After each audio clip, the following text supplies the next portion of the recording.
فوجی عدالتوں پہ ہمارا کیا موقف کیا ہے؟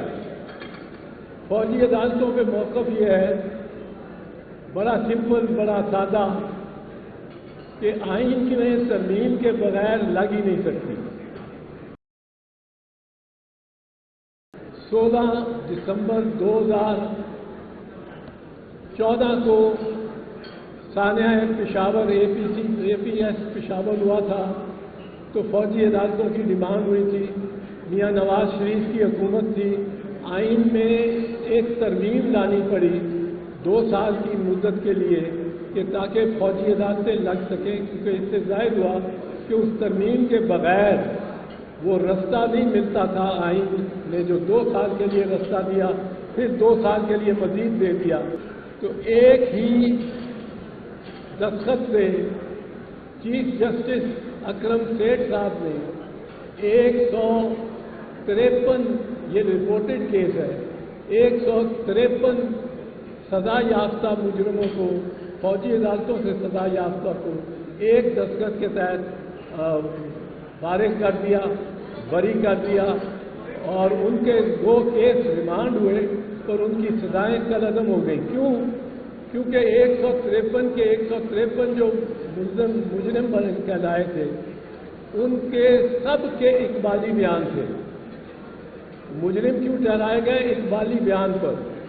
اور ان فوجی عدالتوں کے بارے میں سپریم کورٹ میں معاملہ گیا تو قاضی فیض عیسیٰ صاحب، جسٹس قاضی فیض عیسیٰ صاحب نے یہ فیصلہ دیا ہمارے موقف سے بھی بڑھ کے کہ آئین کے تحت ایسی ترمیم بھی نہیں کی جا سکتی آئین میں جو فوجی عدالتوں کے لیے گنجائش بنائے۔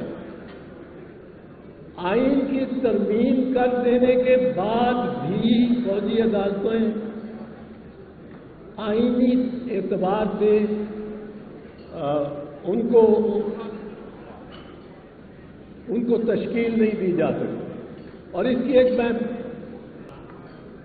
تو یہ میں نے جب دریافت کیا کہ اتنے اکابرین کو لوگ سننا چاہیں گے، ہم بھی کوئی نئی باتیں، ہم آپس میں تو باتیں ہماری وکلاء کی اس طرح ہو جاتی ہیں، ایک کہتا ہے سیکشن 497، دوسرا سمجھ جاتا ہے وہ کہتا ہے نہیں سیکشن 498، تیسرا کہتا ہے نہیں یہ 526 کی بات ہے، چوتھا کہتا ہے نہیں یہ آرٹیکل 199 میں آپ چلے نا وہاں سے، پانچواں کہتا ہے نہیں یہ تو آرٹیکل 203 کی بات ہے۔ تو ہم تو آپس میں اشاروں میں اور حروف اور شماریات میں بھی بات چیت کر لیتے ہیں، لیکن میں نے یہ سمجھا میں کوشش کروں گا کہ جتنا مختصر ہو سکوں آپ کے راستے میں، میں معزز مہمانوں کے راستے میں میں زیادہ حائل نہ ہوں، پر 2-3 باتیں میں نے اب سوچ لی ذہن میں کہ ان کے بارے میں بات کر دوں۔ ایک کلینکل ہمارے سب سے سینئر فوجی جو ہیں وہ بھی یہاں موجود ہیں، پاکستان میں senior most army officer veteran آپ بیٹھے ہوئے ہیں۔ بہرحال میں نے یہ سوچا کہ یہ 2-4 چیزیں ایسی ہیں جو کہ میں عرض کر دوں جن پہ بہت تنازع رہتا ہے، اور جتنی سمپل ٹرم پہ اپنا مدعا، ہمارا مدعا جو ہے اس کو بیان کر دوں۔ پہلا ہے فوجی عدالتیں۔ فوجی عدالتوں پہ ہمارا کیا موقف کیا ہے؟ فوجی عدالتوں پہ موقف یہ ہے بڑا سمپل، بڑا سادہ کہ آئین کی ترمیم کے بغیر لگ ہی نہیں سکتی۔ آئین میں پہلے ترمیم کریں جس طرح 2015 میں کی گئی تھی، جنوری 2015، 16 دسمبر 2014 کو سانحہ پشاور APS پشاور ہوا تھا تو فوجی عدالتوں کی ڈیمانڈ ہوئی تھی، میاں نواز شریف کی حکومت تھی، آئین میں ایک ترمیم لانی پڑی 2 سال کی مدت کے لیے کہ تاکہ فوجی عدالتیں لگ سکیں، کیونکہ اس سے ظاہر ہوا کہ اس ترمیم کے بغیر وہ راستہ نہیں ملتا تھا، آئین نے جو 2 سال کے لیے راستہ دیا، پھر 2 سال کے لیے مزید دے دیا، پر وہ 4 سال جو فوجی عدالتیں رہیں ان کو یہ ہوا کہ ان میں جب پشاور ہائی کورٹ میں مقدمات پیش ہوئے تو ایک ہی دستخط سے چیف جسٹس اکرم سیٹھ صاحب نے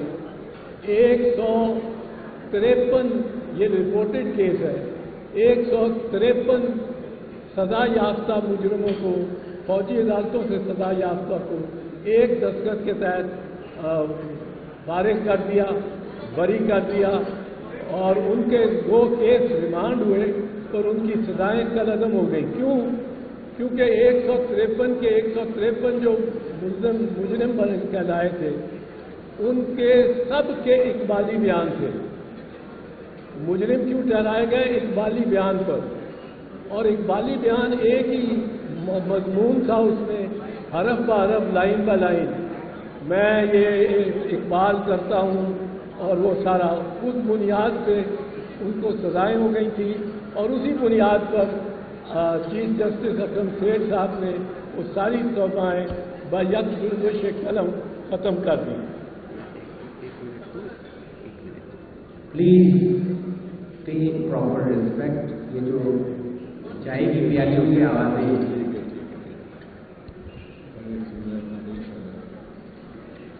اچھا، اب اس میں جو ہمارا موقف ہے وہ یہ ہے کہ آپ آئین میں ترمیم کر سکتے ہیں تو کریں، اور اس کے بعد فوجی عدالتیں لگائیں، جیسا 2015 میں ہوا۔ اس کے بغیر فوجی عدالتیں سویلینز کو ٹرائی نہیں کر سکتی۔ اب دلچسپ بات یہ ہے کہ جو 2015 میں ان فوجی عدالتوں کے بارے میں سپریم کورٹ میں معاملہ گیا تو قاضی فیض عیسیٰ صاحب، جسٹس قاضی فیض عیسیٰ صاحب نے یہ فیصلہ دیا ہمارے موقف سے بھی بڑھ کے کہ آئین کے تحت ایسی ترمیم بھی نہیں کی جا سکتی آئین میں جو فوجی عدالتوں کے لیے گنجائش بنائے۔ آئین کی ترمیم کر دینے کے بعد بھی فوجی عدالتیں آئینی اعتبار سے ان کو تشکیل نہیں دی جا سکتی۔ اور اس کی ایک میں چھوٹی سی لیکن واضح سی مثال دے دوں، پھر میں فوجی عدالتوں سے آگے جاؤں گا۔ صرف ایک مثال دے دوں، عدالت کے لیے ہمارے ڈیسیوں سپریم کورٹ کے فیصلے ہیں، سب سے ضروری جو اہم عنصر عدالت میں ہونا چاہیے وہ یہ ہے کہ عدالت آزاد ہو۔ وہ جو شخص اس عدالت پہ پریزائڈ کر رہا ہے وہ آزاد ہو، اس کا کوئی سٹیک نہ ہو، اس کو نفع نقصان کا خطرہ نہ ہو۔ اب اس کو کوئی ٹرانسفر نہ کر سکتا ہو، کوئی تعدیلی کارروائی اس کے خلاف نہ کر سکتا ہو ماسوائے ہائی کورٹ کے، وہ ہائی کورٹ کے ماتحت ہو۔ اب اگر فوجی عدالت میں آپ دیکھیں گے تو کرنل صاحب بیٹھے ہوں گے، کرنل صاحب کو جو حکم آئے گا اوپر سے ان کا تو تربیت ہی ایسی ہے کہ انہوں نے اس حکم کو ماننا ہے، ان کی تو تربیت ہی ایسی ہے، تو وہ انڈیپینڈنٹ ہو ہی نہیں سکتے۔ By definition therefore a military court is not a court, because the officer in the court is presiding in the court is under a discipline not of the High Court. He may be transferred tomorrow from Lahore, where he is presiding over a military court, to Bawal Nagar or to Thatha, wherever there is a unit of the Pakistan Army. He can be transferred as a kind of punishment or a rap on the knuckle, تاکہ دوسرا اس کا جو اس کے بعد آنے والا ہو وہ سمجھ جائے کہ بات بڑے صاحب کی ماننی پڑے گی، ورنہ میرا بھی تبادلہ کہیں بلوچستان میں ہو جائے۔